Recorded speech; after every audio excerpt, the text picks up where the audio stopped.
విద్యుత్ ఛార్జీల పెరుగుదలకు కారణం వైసీపీనని డాక్టర్ గొట్టిపాటి లక్ష్మి ప్రకాశం జిల్లా దర్శిలో విమర్శించారు.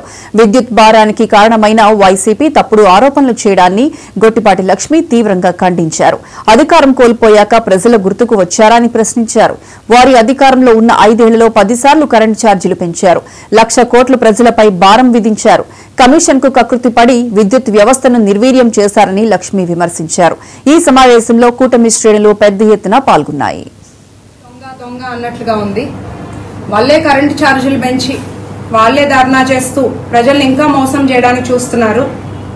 వాళ్ళు గతంలో అధికారంలోకి వస్తే 200 యూనిట్లు ఉచితంగా కరెంట్ ఇస్తామని చెప్పి ప్రజల్ని మోసం చేసి అధికారంలోకి వచ్చాక కమిషన్స్ కి ఆశపడి అధిక రేట్లకి కరెంటు కొని ఆ నష్టాన్నంతా ఆ భారాన్నంతా కూడా ప్రజల మీద వేశారు. అది ప్రజలు ఎవరూ మర్చిపోలేదు.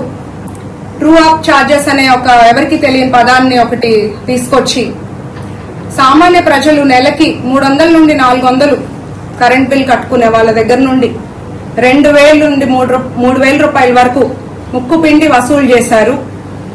ఇది ఎవ్వరు కూడా ప్రజలు మర్చిపోలేదు. గత 5 ఏళ్లలో చూసుకుంటే 10 సార్లు కరెంటు ఛార్జీలు పెంచారు.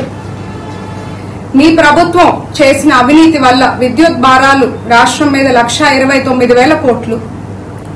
అంతకుముందు 2014లో చంద్రబాబు నాయుడు గారు అధికారంలోకి వచ్చినప్పుడు 22.5 మిలియన్ యూనిట్ల విద్యుత్ లోటు ఉన్నాము.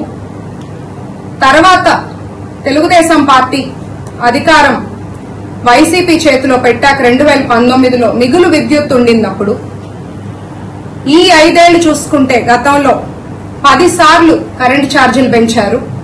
మైలవరం సోలార్ ప్లాంట్ మీద దాడి చేసి దాన్ని ధ్వంసం చేశారు.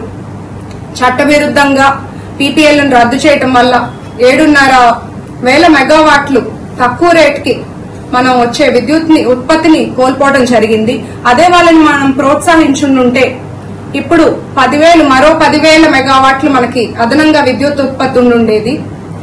దానివల్ల రాయలసీమ ప్రకాశం జిల్లాలో ఎంతో మంది యువతకు ఉద్యోగ అవకాశాలు ఉండేది. అట్లాగే మన రాష్ట్రంలో కూడా మనకి ఇంకా మిగులు విద్యుత్ ఉండేది. దొంగ అన్నట్లుగా ఉప్పల్లోని